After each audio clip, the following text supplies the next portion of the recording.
എല്ലാവർക്കും ഒരിക്കൽ കൂടി ബെസ്റ്റോ യൂട്യൂബ് ചാനലിലേക്ക് സ്വാഗതം.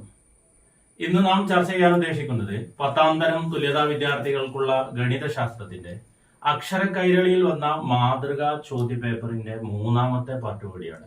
കഴിഞ്ഞ 2 വീഡിയോകളിൽ നാം 14 ചോദ്യങ്ങൾക്ക് ഉത്തരം നൽകി കഴിഞ്ഞു.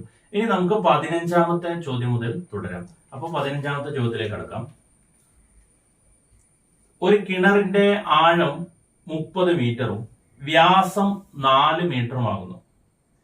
ഇതിൽ പകുതി വെള്ളം ഉണ്ടെങ്കിൽ എത്ര ലിറ്റർ വെള്ളം കിണറിലുണ്ട്? 1000 ലിറ്ററിന് 4 ഗ്രാം എന്ന കണക്കിൽ ഇതിലെ വെള്ളം ശുദ്ധീകരിക്കാൻ എത്ര കിലോഗ്രാം ബ്ലീച്ചിങ് പൗഡർ വേണം? അപ്പൊ ചോദ്യം നിങ്ങൾക്ക് മനസ്സിലായി. ആ ചോദ്യത്തിലെ പ്രധാനപ്പെട്ട കാര്യങ്ങൾ ഇവിടെ കൊടുത്തിട്ടുണ്ട്. ആഴം 30 മീറ്റർ, വ്യാസം 4 മീറ്റർ. ഈ കിണറിൽ എത്ര വെള്ളം കൊള്ളുമെന്നുള്ളതാണ്. അപ്പൊ ഈ കിണറിന്റെ വ്യാപ്തമാണ് കാണേണ്ടത്. പക്ഷെ കിണറിന്റെ പകുതി വെള്ളമാണുള്ളത്. അപ്പൊ വ്യാപ്തം കാണുന്നതിനുള്ള, അതായത് ഒരു സിലിണ്ടർ നമുക്ക്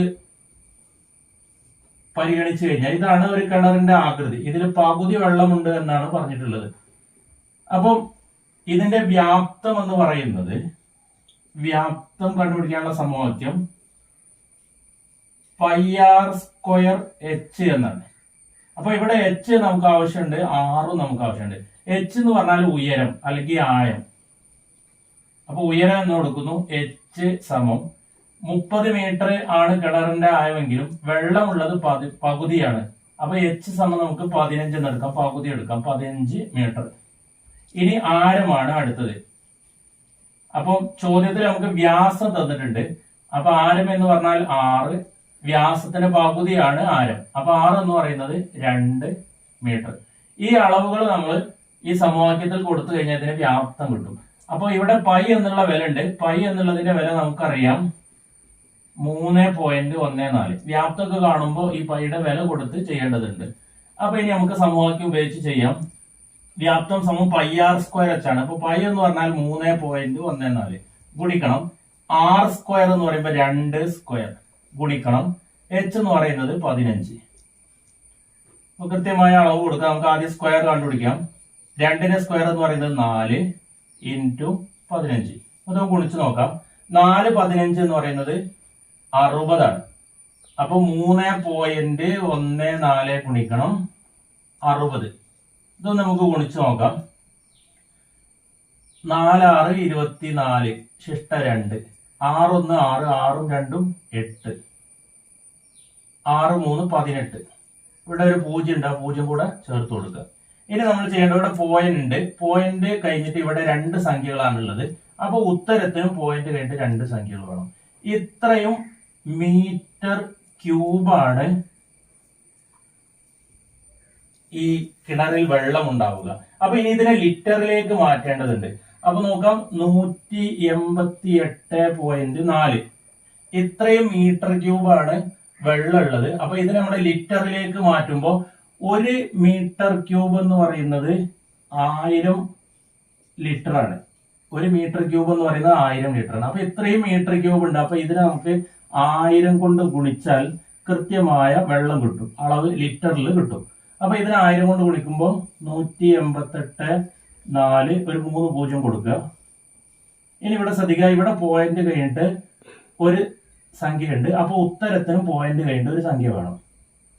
അപ്പൊ ഇത്രയും അളവുണ്ടാവും. അപ്പൊ ഇതിന് നമുക്ക് 1,88,400 ലിറ്റർ വെള്ളമാണ് ഈ കിണറിൽ ഉണ്ടാവുക. അപ്പൊ ഒന്നാമത്തെ ചോദ്യത്തിന്റെ ഉത്തരം കിട്ടി. എത്ര ലിറ്റർ ആണ് വെള്ളം ഉള്ളത് എന്നുള്ളത്. 1,88,400 ലിറ്റർ വെള്ളം ഉണ്ടാവും. ഇതിലെ രണ്ടാമത്തെ ചോദ്യം, ഈ കിണറിലെ വെള്ളം ശുദ്ധീകരിക്കുന്നതിന് 1000 ലിറ്ററിന് 4 ഗ്രാം ബ്ലീച്ചിങ് പൗഡർ എന്ന തോതിൽ എത്ര ഗ്രാം ബ്ലീച്ചിങ് പൗഡർ വേണമെന്നുള്ളതാണ്. അപ്പൊ ഇവിടെ നോക്കാം. ഇവിടെ നമ്മൾ 1,88,400 ലിറ്റർ വെള്ളമാണുള്ളത്. അപ്പൊ ഇത് എത്ര 1000 ലിറ്റർ ഉണ്ട് എന്ന് വെച്ചാൽ നമ്മൾ മുകളിൽ തന്നെ നമുക്ക് അറിയാം 188.4. ഇതിന് നമുക്ക് 4 കൊണ്ട് ഗുണിച്ചാൽ നമുക്ക് എത്ര കിലോഗ്രാം ബ്ലീച്ചിങ് പൗഡർ വേണമെന്ന് കിട്ടും. അപ്പൊ നമുക്ക് ഗുണിച്ചു നോക്കാം. 4 × 4 16 ശിഷ്ട 1, 4 8 32 1 33 3 ശിഷ്ട 3, 4 8 32 32 3 35 ശിഷ്ട 3, 4 1 4, 4 3 7. ഇവിടെ പോയിന്റ് കഴിഞ്ഞിട്ട് ഒരു സ്ഥാനമാണുള്ളത്. അപ്പോ ഉത്തരത്തിനും പോയിന്റ് കഴിഞ്ഞിട്ട് ഒരു സ്ഥാനം. അപ്പോൾ 753.6 ഗ്രാം ബ്ലീച്ചിങ് പൗഡർ വേണം. ഇതിനെ നമ്മൾ കിലോയിലേക്ക് ആക്കുമ്പോൾ 753.6നെ 100 കൊണ്ട് ഹരിച്ചാൽ മതി. അപ്പൊ നമുക്ക് 100 കൊണ്ട് ഹരിക്കുമ്പോൾ ഈ പോയിന്റ് ഇടത്തോട്ട് വരും. അപ്പൊ 7.536, അതായത് 7.5 കിലോഗ്രാം ബ്ലീച്ചിങ് പൗഡർ വേണ്ടി വരും. ഈ വെള്ളം ശുദ്ധീകരിക്കാൻ 7.5 കിലോഗ്രാം ബ്ലീച്ചിങ് പൗഡർ. അപ്പൊ ഈ ചോദ്യം ഒന്നും കൂടെ ശ്രദ്ധിക്കുക. ഇതിൽ എത്ര ലിറ്റർ വെള്ളം കൊള്ളുമെന്ന് ചോദിച്ചാൽ ആദ്യം വ്യാപ്തമാണ് കാണേണ്ടത്. വ്യാപ്തം കണ്ട ശേഷം നമുക്ക് 188.4 എന്ന് കിട്ടും. അപ്പൊ 1 മീറ്റർ ക്യൂബ് എന്ന് പറയുന്നത് 1000 ലിറ്റർ ആണ്. അപ്പൊ 1000 കൊണ്ട് ഗുണിച്ചാൽ നമുക്ക് 1,88,400 ലിറ്റർ വെള്ളം കൊള്ളുമെന്ന് പറഞ്ഞു. ഇനി ഒരു 1000 ലിറ്ററിന് 4 ഗ്രാം ആണ് ബ്ലീച്ചിങ് പൗഡർ വേണ്ടത്. അങ്ങനെ നോക്കുമ്പോൾ നമുക്ക് 7.5 കിലോഗ്രാം ബ്ലീച്ചിങ് പൗഡർ വെള്ളം ശുദ്ധീകരിക്കാൻ വേണ്ടി വരും. ഇനി നമുക്ക് അടുത്ത ചോദ്യത്തിലേക്ക് കടക്കാം. 16ാമത്തെ ചോദ്യം. ചിത്രത്തിൽ ABC, ABD എന്നിവ 2 മട്ടത്രികോണങ്ങളാണ്.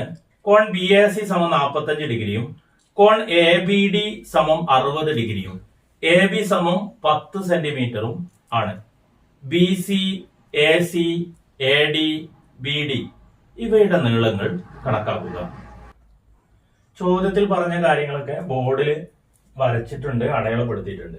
അപ്പൊ ഇവിടെ നമുക്ക് കാണേണ്ടത് BCയുടെ നീളമാണ്, അതുപോലെ ADയുടെ നീളം, BDയുടെ നീളം, ACയുടെ നീളം. ഇങ്ങനെ 4 അളവുകളാണ് നമുക്ക് ഇവിടെ കാണാനുള്ളത്. അതിനിവിടെ കോണളവുകൾ തന്നിട്ടുണ്ട്, അതുപോലെ ഈ മട്ടത്രികോണത്തിന്റെ പാദവശമായ ABയുടെ നീളം തന്നിട്ടുണ്ട്.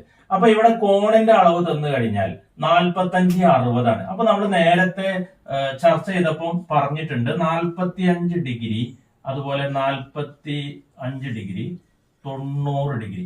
ഇങ്ങനെയുള്ള മട്ടത്രികോണങ്ങളുടെ വശങ്ങളുടെ അളവുകൾ ഒരു പ്രത്യേക അംശബന്ധത്തിലാണെന്ന് പറഞ്ഞിട്ടുണ്ട്. അപ്പൊ ഞാനിവിടെ ഒരു ചാർട്ട് വരയ്ക്കുന്നുണ്ട്. 45 ഡിഗ്രിയുടെ ഓപ്പോസിറ്റ് 1 സെന്റിമീറ്റർ ആണെങ്കിൽ ഇതിന്റെയും അളവ് 1 ആയിരിക്കും. 90ന്റെ ഓപ്പോസിറ്റ് √2. ഇനി 2 ആണെങ്കിൽ 2, 2, 2 √2. 3 ആണെങ്കിൽ 3, 3, 3 √2. അപ്പൊ ഇവിടെ നോക്കാം. ചോദ്യത്തിൽ 45 ഡിഗ്രി, 45 ഡിഗ്രി, 90. ഇവിടെ 45, ഇവിടെ 90. അപ്പൊ ഇവിടെ എത്ര ആയിരിക്കും? 45 ഡിഗ്രി. അപ്പൊ നമുക്ക് BCയുടെ നീളം കിട്ടും. കാരണം ഈ കോൺ സിയുടെ ഓപ്പോസിറ്റ് നീളം 10 സെന്റിമീറ്റർ ആണ്. അപ്പൊ ഇവിടെ 10 ആകുമ്പോൾ ഇവിടെ എത്ര ആയിരിക്കും? 10. അപ്പൊ BCയുടെ നീളം 10. അപ്പൊ ACയുടെ നീളം ഇവിടെ നോക്കൂ. 1, 1, 1 √2, 2, 2, 2 √2, 3, 3, 3 √2. അപ്പൊ 10, ഇവിടെയും 10. അപ്പൊ ഇവിടെ എത്ര ഉണ്ടാവും? 10 √2. അപ്പൊ 2 വശങ്ങളുടെ അളവുകൾ നമുക്ക് കിട്ടിക്കഴിഞ്ഞു. ഇനി താഴെയുള്ള മട്ടത്രികോണം നോക്കാം. താഴെയുള്ള മട്ടത്രികോണത്തിന്റെ കോണളവുകൾ ഇത് 90, ഇത് 60, അപ്പൊ ഇത് 30. ഇതിന്റെ അംശബന്ധം വേറെ അളവായിരിക്കും. അത് ഞാൻ ഇവിടെ ചാർട്ട് ചെയ്യുന്നുണ്ട്.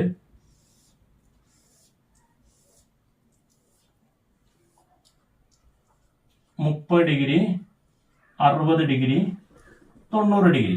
30ന്റെ ഓപ്പോസിറ്റ് 1 ആണെങ്കിൽ 60ന്റെ ഓപ്പോസിറ്റ് 1√3, 90 ആണെങ്കിൽ 2. ഇവിടെ 2 ആകുമ്പോൾ 2√3, 2ന്റെ ഇരട്ടി 4, 3, 3√3, 6. അപ്പൊ ഇതേ അളവാണെങ്കിൽ നോക്കൂ. ഇവിടെ 30ന്റെ ഓപ്പോസിറ്റ് 10 ആണ്. അപ്പൊ നമുക്ക് 30ന്റെ എതിർവശം 10 എന്ന് കൊടുക്കാം. അപ്പൊ 60ന്റെ ഓപ്പോസിറ്റ് എത്ര ആയിരിക്കും? 3 ആണെങ്കിൽ 3√3, 2 ആണെങ്കിൽ 2√3. അപ്പൊ 10 ആകുമ്പോൾ 10√3. അപ്പോ ഈ കോണിന്റെ നേരെ എതിർവശം, അതായത് ADയുടെ നീളം 10√3. അപ്പൊ AD = നമുക്ക് 10√3 എന്ന് എഴുതാം. ഇനി നോക്കൂ. 90ന്റെ ഓപ്പോസിറ്റ് 3 ആകുമ്പോൾ 6, 2 ആകുമ്പോൾ 4, 1 ആകുമ്പോൾ 2. അപ്പൊ 10 ആകുമ്പോൾ 20. അപ്പൊ ഇവിടെ നോക്കൂ. ഇതാണ് 90. 90ന്റെ ഓപ്പോസിറ്റ് എന്ന് പറയുന്നത് BD ആണ്. ഇതിന്റെ നീളം 10ന്റെ ഇരട്ടിയായ 20. ഓക്കെ. അപ്പൊ 4 വശങ്ങളുടെ അളവുകൾ കിട്ടി. ഇങ്ങനെയുള്ള ചോദ്യം നിങ്ങൾക്ക് പരീക്ഷയ്ക്ക് പ്രതീക്ഷിക്കാം. അളവുകൾ വ്യത്യാസം ഉണ്ടാവും, പക്ഷെ ഈ അളവുകൾ നാം പഠിച്ചിരിക്കണം. 1 1 റൂട്ട് 2 45 45 90 ആണെങ്കിൽ 30 60 90 ആണെങ്കിൽ 1 1 റൂട്ട് 3 2 2 2 റൂട്ട് 3 4. ഓക്കെ, ഇനി അടുത്ത ചോദ്യത്തിലേക്ക് കടക്കാം. 17ാമത്തെ ചോദ്യം. ക്വസ്റ്റ്യൻ എ, എക്സ് അക്ഷവും വൈ അക്ഷവും വരച്ച് 1 2 4 6 എന്നീ ബിന്ദുക്കൾ അടയാളപ്പെടുത്തുക. ക്വസ്റ്റ്യൻ ബി, 1 2 4 6 എന്നീ ബിന്ദുക്കളെ യോജിപ്പിക്കുന്ന വരയുടെ ചെരിവ് കണക്കാക്കുക. അപ്പൊ ഇവിടെ നമ്മൾ ചെയ്യേണ്ടത് 1 2 4 6 ഈ രണ്ട് സംഖ്യകളും സൂചക സംഖ്യകളും നമുക്ക് സംഖ്യാരേഖ വരച്ച് അടയാളപ്പെടുത്തണം. അപ്പൊ എക്സ് അക്ഷവും വൈ അക്ഷവുമാണ് വരക്കുന്നത്. അത് ഇങ്ങനെ ഒരു വര വരക്കുക. ഇത് വൈ അക്ഷമാണ്, വിലങ്ങനെയുള്ളത് എക്സ് അക്ഷവുമാണ്. അപ്പൊ ഇവിടെ നോക്കാം, എക്സ് അക്ഷവും വൈ അക്ഷവും. നമ്മളിവിടെ ഒരു ആരോ മാർക്ക് കൊടുക്കുന്നു. ഇത് 0 0 ഇനി വലത്തോട്ട് പോകുമ്പോ 1 2 3 4. ഇങ്ങോട്ടാണെങ്കിൽ -1 -2 -3. ഇനി താഴോട്ട് മൈനസ് ആണ് വരിക. -1 -2 -3. മുകളിലോട്ട് 1 2 3 4.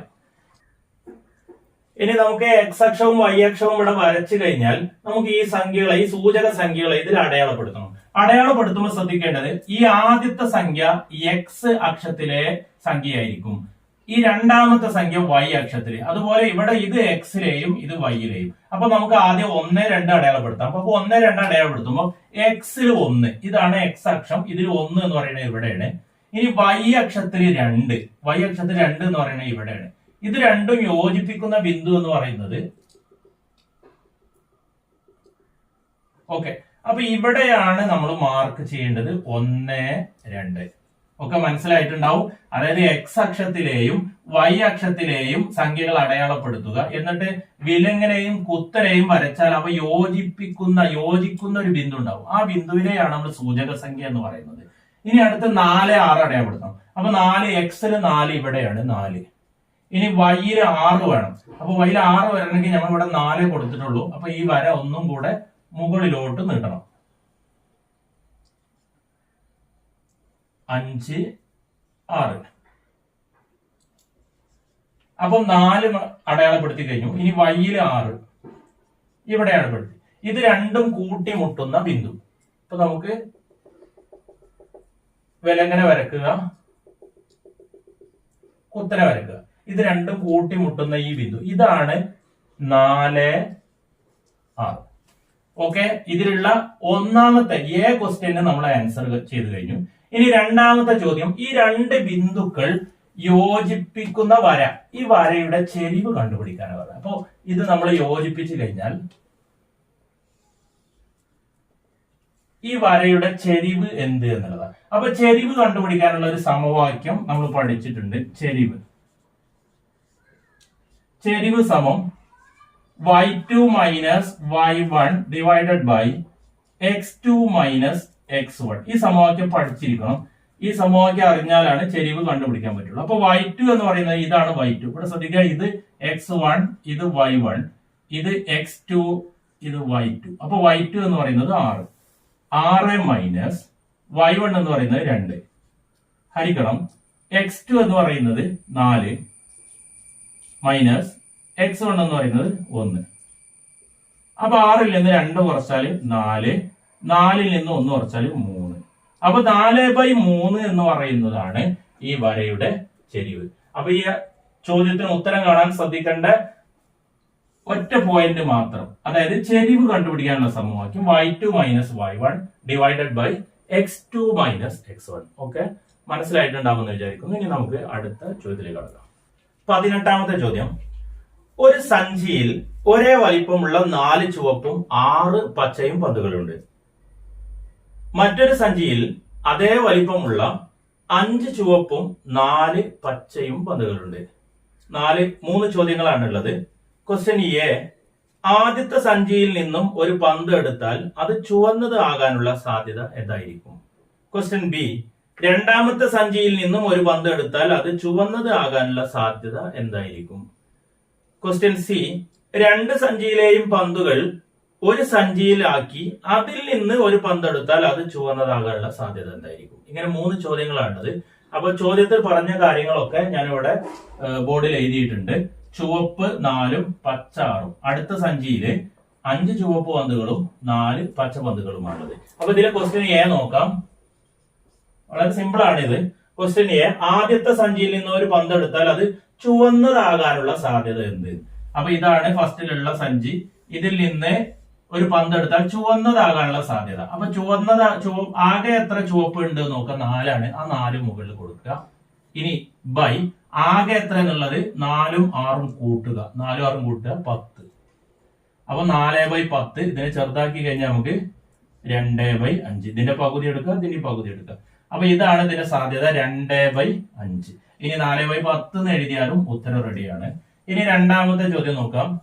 രണ്ടാമത്തെ സഞ്ചിയിൽ നിന്ന് ഒരു പന്ത് എടുത്താൽ അത് ചുവന്നതാകാനുള്ള സാധ്യത. അപ്പൊ ഇവിടെ നോക്കാം, ചുവന്നത് 5ആണ്. അപ്പൊ 5 എന്ന് എഴുതുക. ബൈ ആകെ 5ഉം 4ഉം കൂട്ടിയാൽ 9. അത് താഴെ എഴുതുക. ഇത് ചെറുതാക്കാൻ പറ്റൂല നമുക്ക്. അപ്പൊ 5/9 എന്നാണ് അതിന്റെ ഉത്തരം. ഇനി മൂന്നാമത്തെ ചോദ്യം, ഇതെല്ലാം ഒരു സഞ്ചിയിലാക്കിയാൽ അതിൽ നിന്നൊരു പന്ത് എടുക്കുന്നു, അത് ചുവന്നതാകാനുള്ള സാധ്യത എത്രയാണ്? അപ്പൊ ഇവിടെ നോക്കാം, ആകെ ചുവപ്പ് ഇവിടെ 4ഉം 5ഉം കൂട്ടിയാൽ 9ആണ്. ഇത് രണ്ടും കൂട്ടിയാൽ നമുക്ക് 10 കിട്ടും. അപ്പൊ ആകെ ഇപ്പോ 9 ചുവപ്പ് പന്തുകളും 10 പച്ച പന്തുകളാണുള്ളത്. അപ്പൊ ചുവപ്പാകാനുള്ള സാധ്യത പറയുമ്പോൾ 9/, ഇത് രണ്ടും കൂട്ടുക 19. ഇത് നമുക്ക് ചെറുതാക്കാൻ കഴിയില്ല. അപ്പൊ ഇത് തന്നെയാണ് ഇതിന്റെ സാധ്യത. അപ്പൊ സാധ്യതകളുടെ ഗണിതം എന്ന പാഠത്തിൽ നിന്ന് നമുക്ക് മാർക്ക് സ്കോർ ചെയ്യാൻ വളരെ എളുപ്പമാണ്. ഒന്ന് ശ്രദ്ധിച്ചു കഴിഞ്ഞാൽ നമുക്ക് ഉത്തരത്തിലേക്ക് എത്താം. ഓക്കെ, ഇന്നത്തെ വീഡിയോ ഇവിടെ അവസാനിക്കുന്നു. എല്ലാവർക്കും ക്ലാസ് മനസ്സിലായിട്ടുണ്ടാവുമെന്ന് വിചാരിക്കുന്നു. വീഡിയോക്ക് നിങ്ങൾ ലൈക്ക് ചെയ്യുക, നിങ്ങളുടെ സുഹൃത്തുക്കളിലേക്ക് ഷെയർ ചെയ്യുക. ആരെങ്കിലും സബ്സ്ക്രൈബ് ചെയ്യാത്തവരുണ്ടെങ്കിൽ സബ്സ്ക്രൈബ് ചെയ്യുക. ഓക്കെ, അടുത്ത വീഡിയോ വരും വരെ താങ്ക് യു.